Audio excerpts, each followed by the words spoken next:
Welcome everyone to episode 65 of the Chris Parrish podcast. My name is Chris Parrish and I cannot be here without my beautiful sponsors. That's right. If you look over here, you see not only that beautiful new logo for Turnbuckle Studios, which I draped in gold for the Chris Parrish podcast, but you also see the Turnbuckle Affiliation Program and beercadewhyte. That is right. They are the official sponsors and partners of the Chris Parrish podcast.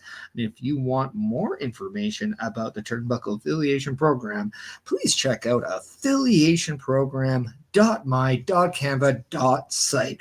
That's right. This retooled site brings you closer to getting to know everything about Turnbuckle Studios, getting to know everyone within a Turnbuckle Studios, everybody within the Turnbuckle Affiliation Program. You can also get a chance to get in contact with Turnbuckle Studios and find out more about how you, if interested, can get a start in podcasting and content creation. Also, please check out beercadewhyte, located at beercadewhyte on the X, beercadewhyte on Instagram, and beercadewhyte on Facebook, located at 105 4480 2nd Ave in Edmonton, Alberta. Go check out them as they have live free viewings of all the major WWE and even AEW PLEs and pay-per-views. The next time you'll see me there will be for night 1 of WrestleMania, so make sure you reserve your seat as soon as possible.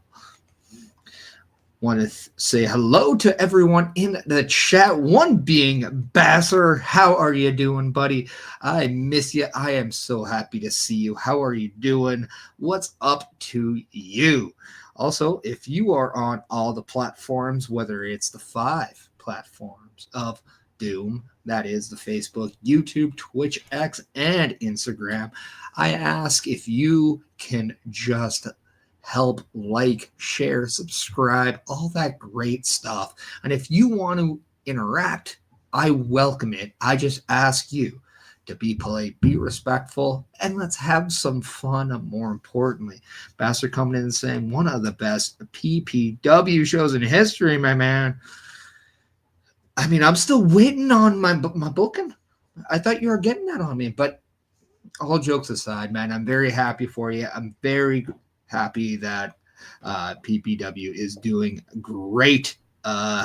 Hopefully you partied like I know you can after the show. We have Chris Best from CBRS Entertainment, aka 83 Films, coming in saying good afternoon, Mr. Parrish. Mr. Parrish is my father's name. Just call me Parrish. But we have a great show today. You know, there's a lot of things that happen. In fact, we finally got a name for the artist that we all knew once as Ricky Starks, as he signed his NXT contract officially on Tuesday. And it was revealed that his name is none other than Ricky Saints. Now, a lot of people are wondering why the name change, why Saints. He went on Busted Open After Dark and explained that. So if you want, you can go and check that after this video, please, because I like the views.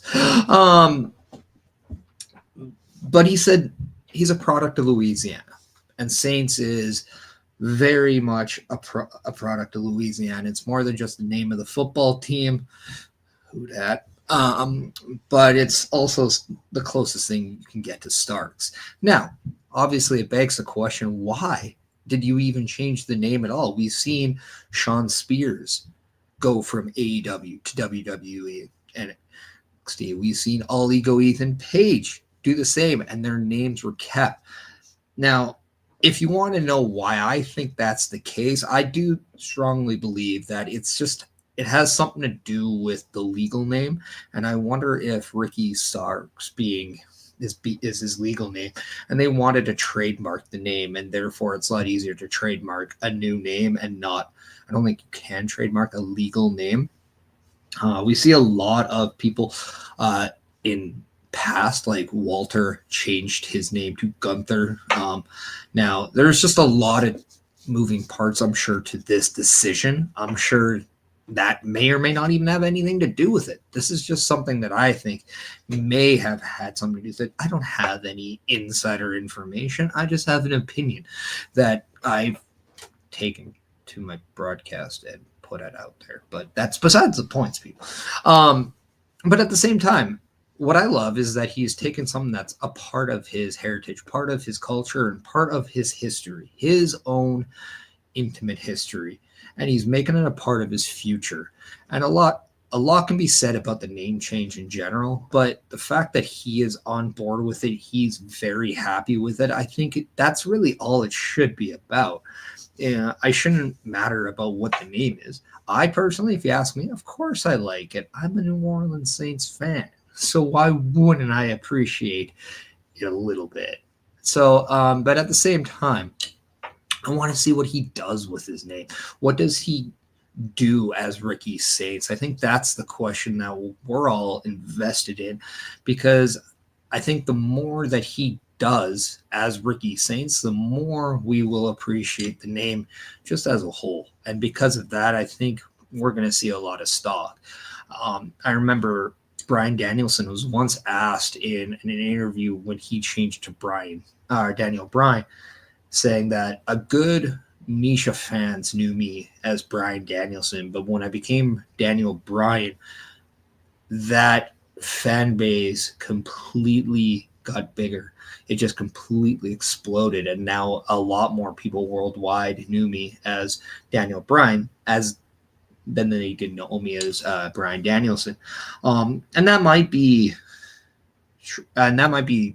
different now that he went back to Bryan Danielson when he went to AEW. I don't know, but all I know is when you go to WWE and you have a name and then you do good things there, that name becomes just global and international. And not saying that Ricky Starks wasn't, because there was a lot of equity in that name to begin with. You know, he was Ricky Starks in NWA, the Independents, and AEW. So this could just be just a fresh start for him. This could just be a clean slate. Who knows? All I know is the same as everyone else. Ricky Saints is now the NXT superstar. Ricky Starks is someone of the past. And let's see what Ricky Saints does moving forward, because I think we want to see the performer do well and not just information about the name. Also, kind of cool that, you know, SmackDown being in New Orleans, Raw coming in and saying WrestleMania 42 is going to be in New Orleans. It'd be pretty cool to see Ricky Saints wrestling or even making an appearance at the Superdome. WrestleMania 42. Come on now. We all know that the man they call Saints should be marching down the field, or marching down the ring, at the Superdome, because right now, we need something to cheer about in that place. But that's besides the point. That is beside the point. Awesome. Ricky Saints, he is now NXT. He is teaming up with Javion Evans, taking on Ethan Page and who's Wesley. So I like Wesley as a first opponent for Ricky Saints. I think that's going to be very very fun to watch. I think it's a great kind of bridge to get him really kind of comfortable in NXT. And if you've seen the promos that so far Ricky Saints has been doing, you can tell he's fitting right in. And I think we all know that in WWE, being able to just go be on a microphone, be comfortable, get people engaged, get people to react. That is very integral to a successful career. And I think Ricky Saints, formerly known Ricky Starks, is going to be just fine at that end. And I'm really pulling for him, and I really hope we see big things. Do I see him as a future champion in NXT? Absolutely. In fact, at some point, Tony D'Angelo has to drop that North American Championship to someone, and I see Ricky Saints being that next babyface champion. He might not be the next champion, but he'll be the next babyface champion, and I think that is perfect. So Stand and Deliver might be a little quick, but I do think somewhere in 2025, Ricky Saints will be wearing some black and gold, baby. Who dat?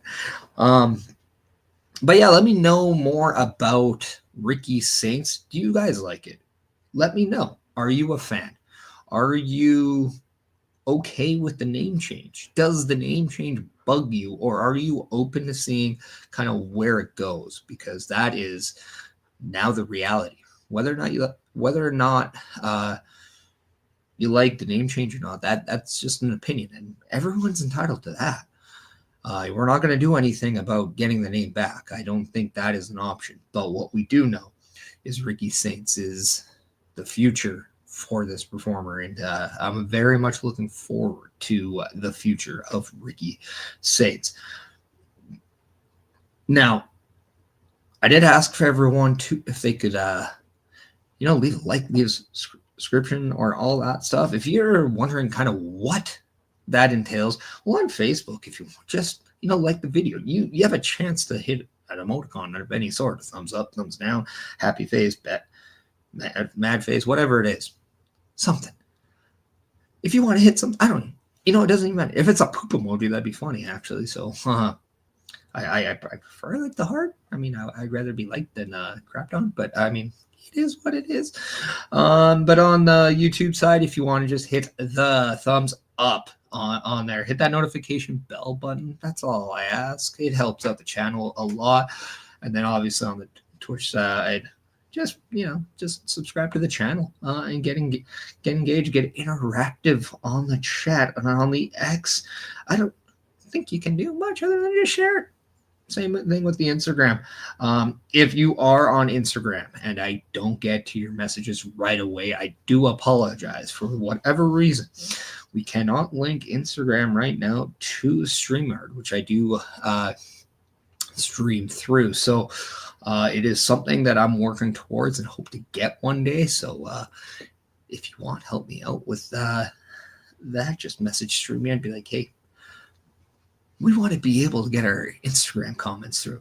But I do have a tab open. It just might take me a little bit of time to respond to it. But I do thank everyone who is investing on the Instagram front. I appreciate it. But more than more, I just want you guys to engage. If you want to leave a comment, all that good stuff. I appreciate that. I do want to take the note that we are monetized on Instagram and Facebook. So that interaction, that, comment stuff is so important. It's engagement, right? I know I'm learning as much as the next guy. It's a lot of stuff to take in.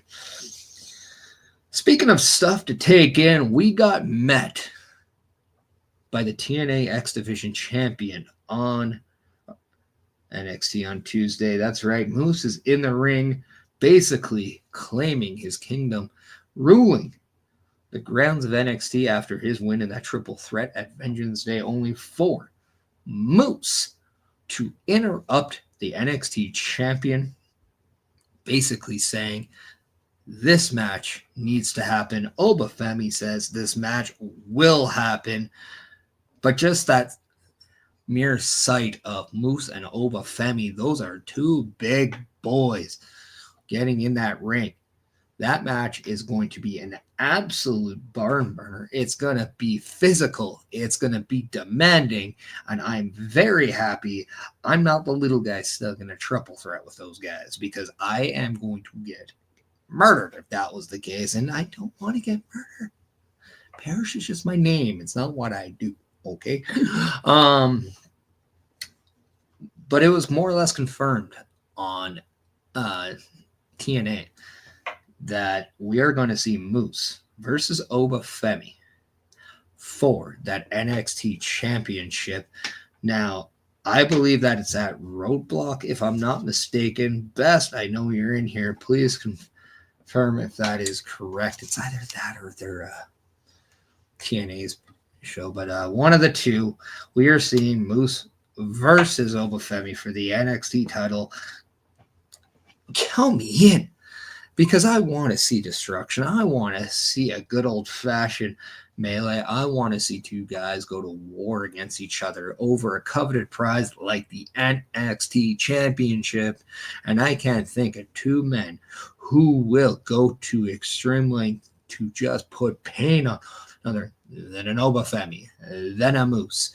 This is going to be insane. I didn't realize when Moose became X Division champion how much I was going to appreciate that, because I am honest here. I was getting a little bit worn out of him being TNA champion.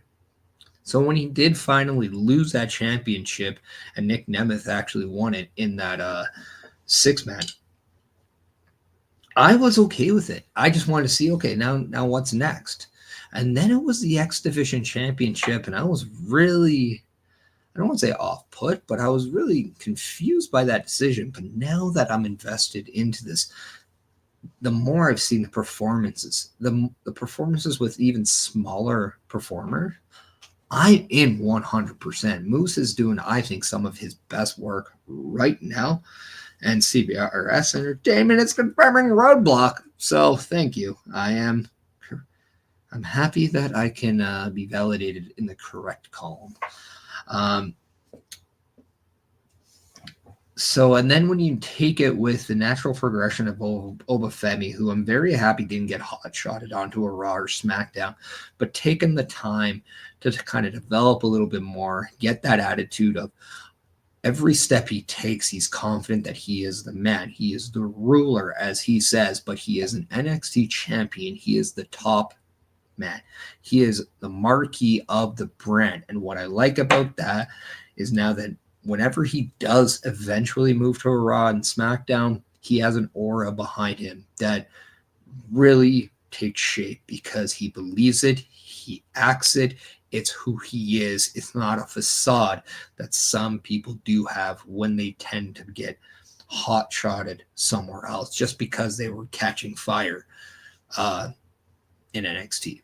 But what I like, especially with this partnership between NXT and TNA, or WWE and TNA, however you want to look at it, Oba Femi and Moose, they're just a great matchup. We've seen Oba Femi against Hammerstone already, and that was fantastic, and it's something I do hope we see once again.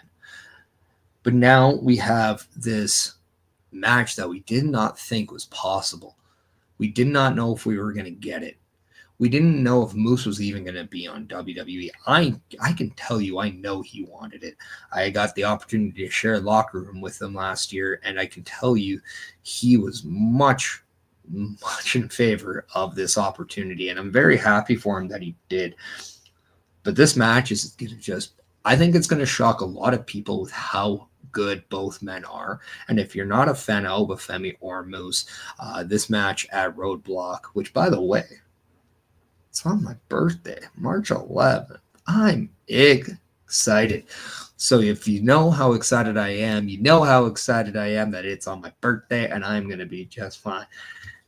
So catch up. Roadblock, I know also on that show, or on that day, you're going to see Turnbuckle talk. So it's going to be a great night for content. Whether or not you're getting a little bit of the Turnbuckle Studios front show, or you're getting some NXT action, it's all good. It's all stuff to take in, and that's what's beautiful about what we're doing. But Moose versus Oba Femi, count me in. Kind of begs the question, though, what else do you want to see between these two? What are some of the fantasy matchups that you want? Because there's a lot that they can do. I mean, I still want to see so much more out of this, whether it's just crossover galore, but it's going to be very interesting to see, especially now that we do have some people who were once on one side of the coin, now on the other, whether it's Jordan Grace, whether it's Nick Nemeth, just as primary examples. They're probably the two biggest names of people who, you know, are on the opposite ones that were on the other one. But it's going to be very cool. I know Masha Slamovich is going up against Cora Jade for the Knockouts Championship there, and it's going to be just fantastic to see. That is on the TNA side of shows, not on Roadblock. So it's going to be very interesting. Now, I also want to shout out the concert from Joe Hendry, because I think it's just very interesting that once again he did mention John Cena, he mentioned The Miz, he mentioned Roman Reigns, he mentioned Sheamus, part of this.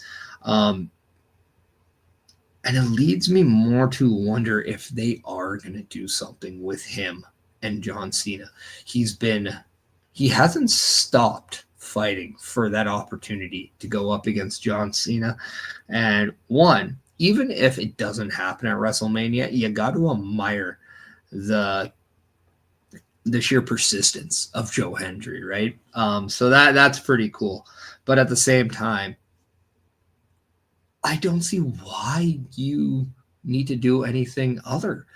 It's a one-in-a-lifetime match. You won't get to do this again next year.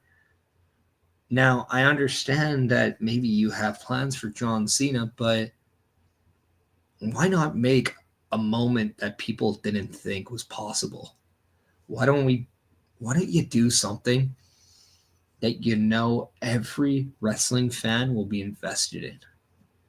And that is Joe Hendry defending the TNA World title against John Cena at WrestleMania.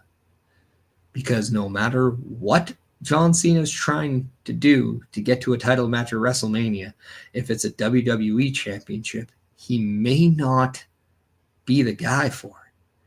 But we know a guy who still wants to give John Cena that opportunity. Come on, Tripp. If you say his name, let him appear. So yeah, I mean, let me know what you guys think. I know I have a feeling Chris Best is going to say I want Joe Hendry and John Cena at WrestleMania, but let me know who else wants some sort of TNA versus NXT or WWE at WrestleMania or even in the future, and let me know what it is. This Saturday, we see Elimination Chamber.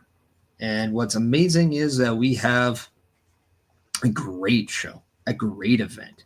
We have 2 Elimination Chamber matches, and one for the men's, one for the women's. We have one for the men's who is going to go on and face Cody Rhodes at WrestleMania. And that's going to be absolutely interesting. And then we have the women's who is going to go up against Rhea Ripley. The winner of that faces Rhea Ripley at WrestleMania. So we have just a plethora of options as 6 participants from each side, whether 6 women, 6 men, they are vying for this championship or this opportunity. So my question is, which match are you looking more forward to? I know current member of the Turnbuckle Affiliation Program, OMD, is absolutely stoked because he'll be there live for it. He'll be live there for the Friday SmackDown, all in Toronto, Ontario. But let's run down the Elimination Chamber PLE, starting off with the other 2 matches. That is Sami Zayn versus Kevin Owens in an unsanctioned match. Now, we've seen after the Royal Rumble, Kevin Owens failed to get the WWE Universal Undisputed Championship from Cody Rhodes. He then took his sights on Sami Zayn and attacked him after Sami Zayn lost a qualifying match against CM Punk, gave him a package pile driver, and now that has lit a fire under the Sami Zayn. Sami Zayn wants a match. Kevin Owens wants a match, but the WWE cannot sanction this match due to Sami Zayn still not medically cleared after this attack. Now, does that stop Sami Zayn? No. Why would it? He just wants to fight. He doesn't care. WWE thinks they're protecting Sami from getting hurt. Sami Zayn says, make this match regardless because it'll just protect you from what I do to Kevin Owens. It's going to be fun to watch. They're just going to beat each other up. So they just made it an unsanctioned match. Now, both parties can wash their hands from anything. They're not liable. They're not legally liable for anything. Wink, wink. But nonetheless, we get this fight that we want. And we all know that this isn't a move that's going to start off with a headlock takedown. We know this is going to start with some fist-to-face, and that's all we're going to get. We're just going to get nothing but brutal violence, and I'm all for it. At this point, it doesn't matter who wins or who loses. We just want to see an all-out war, and we know that's what we're going to get. Now, if you ask me, what do I think will happen? Now, there is where we get it a little interesting. What I see happening here is that we get interference. We get a little bit of carrying cross. Maybe, just maybe, he pokes his nose in Sami Zayn's business one more time. And this allows Kevin Owens to get the advantage. Maybe he gets the win. But I don't think a win is good enough here. He'll go for one more package pile driver because he knows that he needs to rid himself of Sami Zayn completely. And it's in that moment that we hear those voices in our heads and we see the return of one Randy Orton who comes out just to beat up Kevin Owens. Why? Because it was Kevin Owens who took Randy Orton out, and it's Randy Orton who seeks revenge to Kevin Owens. I do believe we are going to get Kevin Owens versus Randy Orton at WrestleMania, and I do feel we're going to go to Sami Zayn versus Karrion Kross in some form. So I think it would be a great way to kind of separate the two acts and have them go to each other. Because now Sami Zayn has that, okay, why are you sticking your nose in my business? Clearly, I can't worry about my goals until I finish you off. So that's why he's going after Karrion Kross. Kevin Owens and Randy Orton clearly have their issues that they need to settle. So yes, you intertwine them with something at Elimination Chamber. Only then you can branch off into the directions that they need to go for the next couple months. Next up, we have a tag team women's match that I don't think we really expected, and that is Nia Jax and Candice LeRae taking on the tag team of the women's champion Tiffany Stratton and WWE Hall of Famer Trish Stratus. Now, this is going to be a very interesting match. The inclusion of Trish Stratus is very interesting here because obviously we all know, well, she is from Canada, she's from Toronto. This is why, most likely. But also, I think the underlying thing here is that Tiffany Stratton is getting the Trish Stratus rub. Now, what that means is that we're taking the nostalgic popularity of Trish Stratus and we're using it to help the popularity of Tiffany Stratton. And I think it's a great way to look at Tiffany Stratton now as this likable, cheerable person, not just a performer. Now, it's fun to say Tiffy time. It's fun to say Toodles. It's fun to do all that stuff to include yourself in her act. But that could just be a facade if we don't see Tiffany Stratton as a good person or as a fighting champion in any way. Now, when you link her up against somebody like a Nia Jax and Candice LeRae, people that you want to boo, you don't like to cheer for, that helps her cause. But then when you add a popular act in Trish Stratus, who that's all you want to do, you want to cheer for, you just want to react to because you like the act, you like the person. And you pair that up with Tiffany Stratton, I think it's going to be just a great way for Tiffany Stratton to be looked at as a better role model, a better person, a better champion, and just better at the end of the day. So I do think that this is a very active attempt to help Tiffany Stratton become a larger star and a better champion with this opportunity to be in the same ring on the same side as Trish Stratus, fighting off two people that are just villains.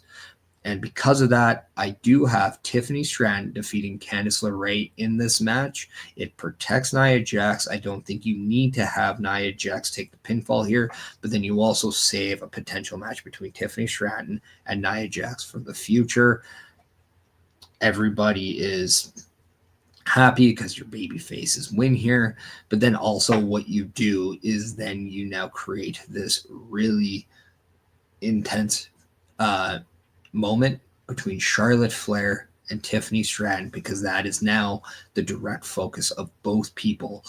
And I do think that is going to be something that we see at Elimination Chamber, and that is at one point we are going to see a moment between Charlotte and Tiffany, and we're going to see Toronto boo the living crap out of the Queen because Trish Stratus has told her fellow gold medalist country men and women that it's Tiffy time, and that it don't matter how much jewelry the Queen wears or how gold that watch is, it runs on Tiffy time. That is what Tiffany Stratton will remind the Queen in Toronto.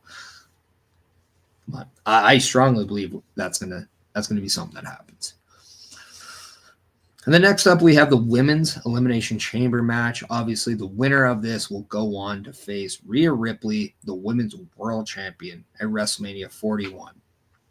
The contestants in this match are Liv Morgan, Bianca Belair, Alexa Bliss, Bayley, Naomi, and Roxanne Perez.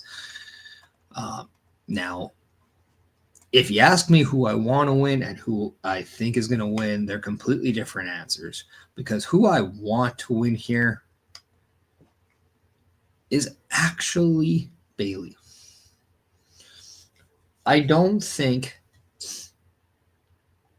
Roxanne Perez and Bayley is a WrestleMania match. In fact, I do think Roxanne Perez is going to go back, have one last match with Cora Jade at Stand and Deliver, and that is going to be her goodbye, her swan song in NXT. And after WrestleMania is when we'll see the official transformation from NXT to a Monday Night Raw for Friday Night SmackDown for Roxanne Perez. It's one, most likely Raw, because this is where she is being featured on right now. But I don't think Roxanne Perez is officially a Raw member yet.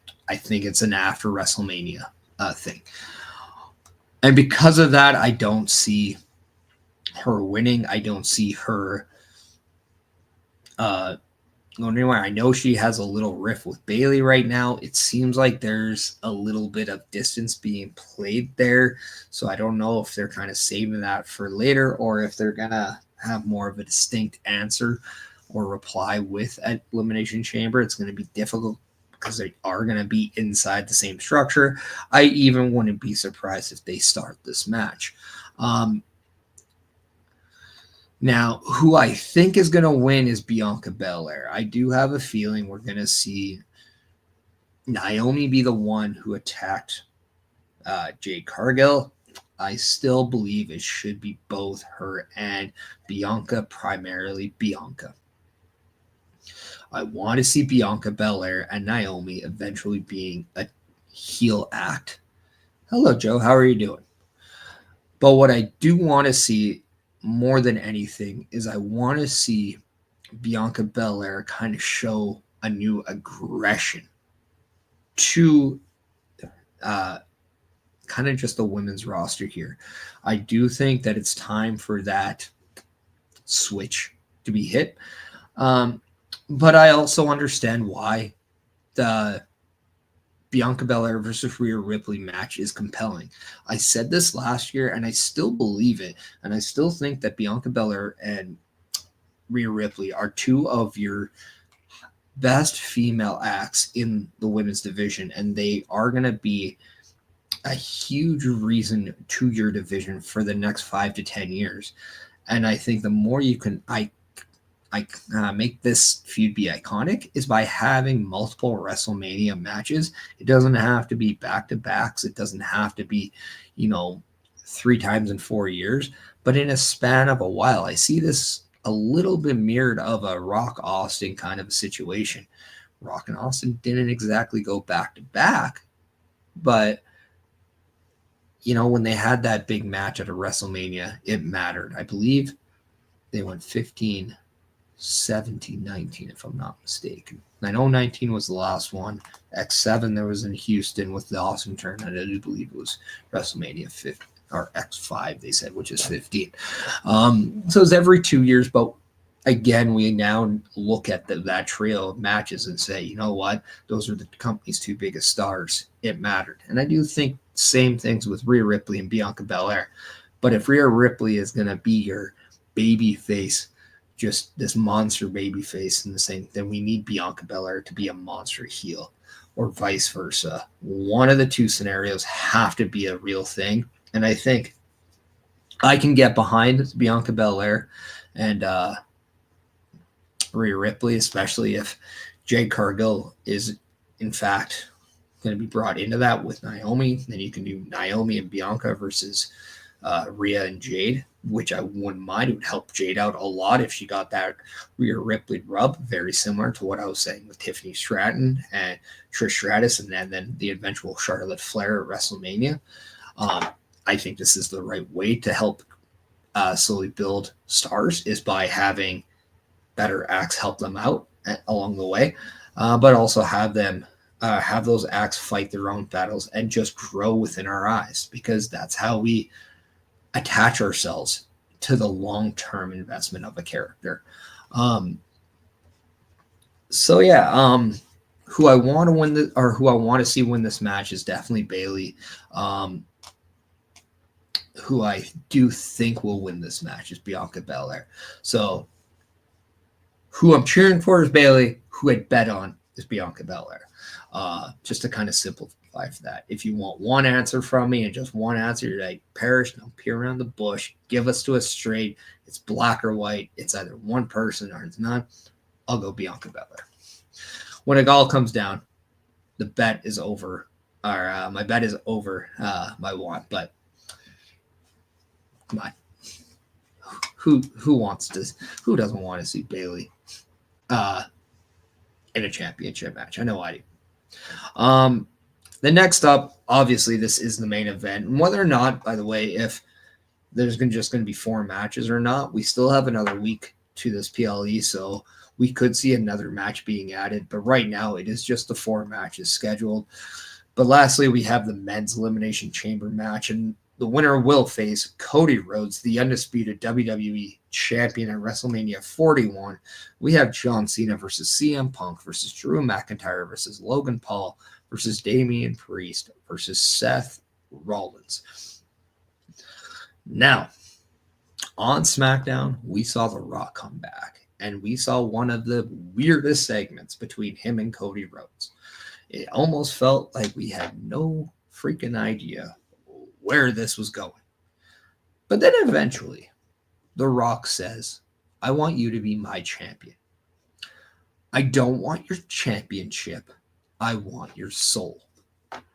It very much gives you corporate Rock, corporate Dwayne vibes. Now, everyone, whether it was Vince McMahon, he had the corporation.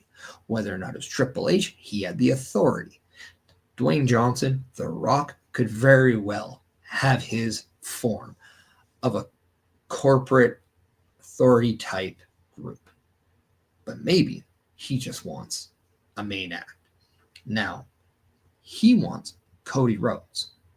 Does Cody Rhodes want to sell his soul? Does he want to join the dark side with Dwayne Johnson? That, in a nutshell, is compelling. The how much time segment that was, I mean, that was the scenic route to getting there, I think. But nonetheless, we got there, and this is what we have now.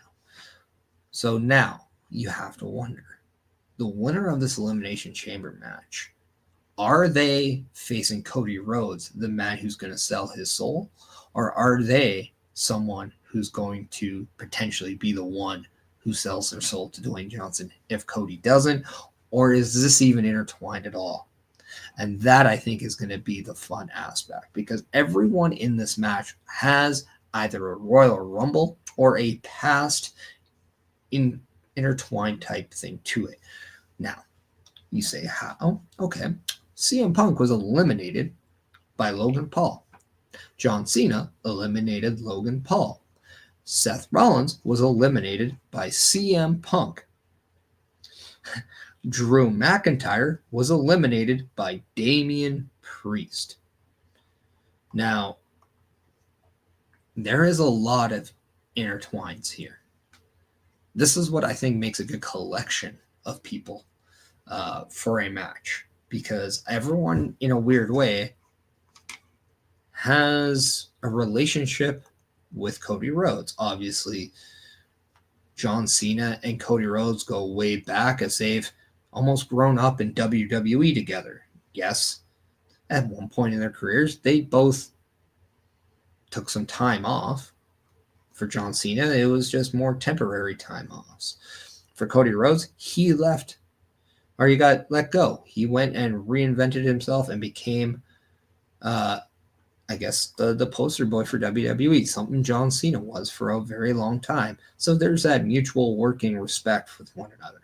CM Punk and Cody Rhodes, again, very similar ways. CM Punk and Cody Rhodes' dad go a long way back. Drew McIntyre and Cody Rhodes once were tag team champions. Logan Paul and Cody Rhodes kind of have that perfect mentality to go up with each other, in the sense of, is Logan Paul the perfect villain to a Cody Rhodes babyface? So there's that potential, just amazing pairing from a wrestling standpoint. We see Damian Priest and Cody Rhodes now, as they seem to be kind of the 1-2 punch on SmackDown in terms of the babyface side. And then you got Seth Rollins and Cody Rhodes, where if it wasn't for Seth Rollins, where would Cody Rhodes be on this main roster right now without those trio matches? One of the best and latest moments in WWE history to just signify just how real pro wrestling can be was that Hell in a Cell match between Seth Rollins and Cody Rhodes with the torn pec. Now, I don't advise a lot of people to go do that, but what I do advise a lot of people is, with whatever you do it with as much passion as you humanly can, because that is where you not only test yourself, that is where you resonate with other people, that is where you find out what you're truly capable of. And that always, at the end, will pay off. But it is very interesting to see kind of how Cody Rhodes and Seth Rollins, even the entwined at WrestleMania 40, where Seth Rollins was the shield of Cody Rhodes and helped him really claim that WWE Universal title, finish that story against Roman Reigns, and win the championship that his father never had. So maybe there's more history in terms of there with Cody Rhodes, but I don't think Seth Rollins is going to win. He isn't my want. He isn't my bet. My bet is John Cena. My want is CM Punk. I think CM Punk and Cody Rhodes has a very far greater right now presence at WrestleMania than John Cena and Cody Rhodes. John Cena and Cody Rhodes obviously needs to happen before the year's end. But I do believe Cody Rhodes could very well be John Cena's last match and might be the right person for the last match because of that quote-unquote torch passing that the internet's been saying.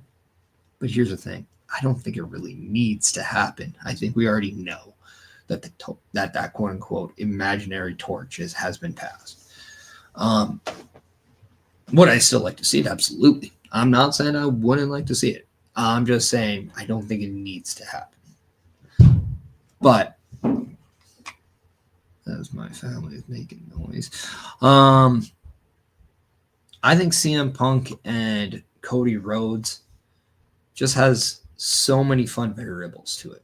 Now, you can add that favor that The Rock or that CM Punk has from Paul Heyman. Or you can talk about, okay, we got somebody who's willing to sell their soul.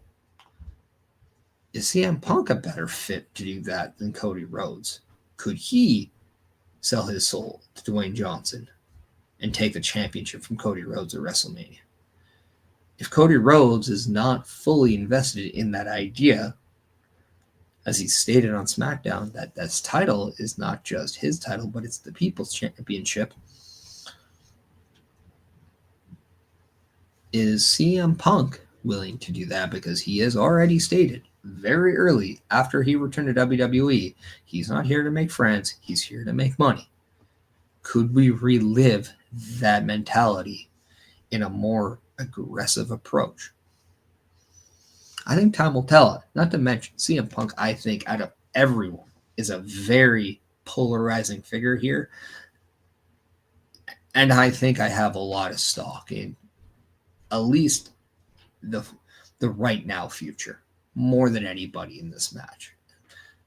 Drew McIntyre and Damian Priest, I do think, could be set on doing something with each other at WrestleMania. So I kind of canceled those two out. So that is something I don't see kind of going further. And this always just leaves out Logan Paul because he is always a wild card because I don't think a lot of people ever really truly know what his long term is. I don't think anybody foresaw him eliminating CM Punk at the Royal Rumble. I don't think a lot of people expected him to have a match with Roman Reigns so quickly. But he also then had the ability to kind of surprise you as a United States champion. So I'm very much okay with what you do. But again, this could be a reason to kind of just make sure you're doing the right thing with Logan Paul and not doing a hot shot thing. Because again, as I said, if you were to go Logan Paul versus Cody Rhodes, now that can create a lot of attention. But does it bring in a lot of the backlash as well? And that is something that I know I'm just not sure. You know, there are people in a position that make a lot more money and that have a lot more responsibility to make this decision. So I don't know. I think from a storyline aspect, this is a great match to have at WrestleMania. You have an ultimate villain, ultimate babyface. Perfect. But from the grand pictures of things, I just don't think it's really something that will work. Let me know your guys' thoughts. I'm very much intrigued. I will make sure that the poll of the week will be flat out. Who do you have taking the NXT Championship at Roadblock, Oba Femi, or Moose? I think I cannot express how much I'm into this match, but I want to know how involved, how invested you are into this match. So yeah, very intrigued. I am going to showcase what Turnbuckle Studios has coming up every week with this beautiful calendar video. So for the next minute, refill your drinks, but also stock up on your content knowledge from Turnbuckle Studios. Turnbuckle Studios and the Turnbuckle Affiliation Program bring you the week of streams. All times are in Eastern Time. Monday nights you get the Locker Room Breakdown at 7 p.m., followed by the Raw Patrol at 8 p.m. Tuesday brings you the flagship show, Turnbuckle Talk, at 8:05 p.m. Wednesday we play games with the PlayStation Showcase at 8 p.m. Thursday we got total non-stop action with Brace for Impact at 8 p.m. Friday we game again with Unleashed, the Jessica Wilde story at 7 p.m. Following the game, join us for the SmackDown Security Detail at 8 p.m. The weekend brings you Saturday Night Gaming at 8 p.m. On Sunday be sure to catch the Chris Parrish podcast at 12:15 p.m. followed by the Boar's Nest at 8 p.m. Be part of the shows and join the chat every day. And that is what we have coming every single week. The one addition to that is that there is a PLE Patrol this coming Saturday for WWE Elimination Chamber. Obviously, we were just talking about that. Of course, we're going to do a PLE Patrol. There's always PLE Patrols when it comes down to Turnbuckle Studios and the Turnbuckle Affiliation Program. And once again, if you want more information about that, please visit affiliationprogram.my.canva.site because it'll give you everything to not just who is a part of it, how to get to know them, but also there's clickable links to their shows. There's also information to how you can take the next step to content creation and podcasting. And please, it's worth the visit because it is a nice little site. Yeah. Also want to thank beercadewhyte once again for being the proud paying sponsor of the Chris Parrish podcast. You can check them out on X at beercadewhyte, beercadewhyte on Instagram, and beercadewhyte on Facebook, located 10544 82nd Avenue in Edmonton, Alberta. You can not only watch the body slams, you can play some video games as well. And next time you'll see me there will be night one of WrestleMania. I believe that comes to you at April 19th. Yes, I will be actually down there today doing a little visit as the transaction of the prize that the lucky winner got at the Royal Rumble with the product that I selected. Remember, we had a little bit of a fun little giveaway of if you were at Beercade for the Royal Rumble, you not only won a prize there, but somebody actually also won a prize from the event itself. That is right. I went down to the Royal Rumble in Indianapolis, and we partnered up to make sure that somebody who not only supports both Beercade but also the Chris Parrish podcast can walk out with a gift from the event itself. And I just think it's fun to give back, and so did Beercade as we came together with that idea and we made it happen. So yeah, it's gonna be fun time. Now, a lot more has happened in the world of professional wrestling, and you will get that much more over on Tuesdays with Turnbuckle Talk. That is where you can get more. I just want to say thank you so much for joining us today. That ends this episode. Please, at the end of the day, be happy, be yourself. Why? Because at the end of the day, you matter. And just like Ricky Saints, we say, who dat? Go Saints. Have a good one, everybody. Thank you. And I'll see you next week.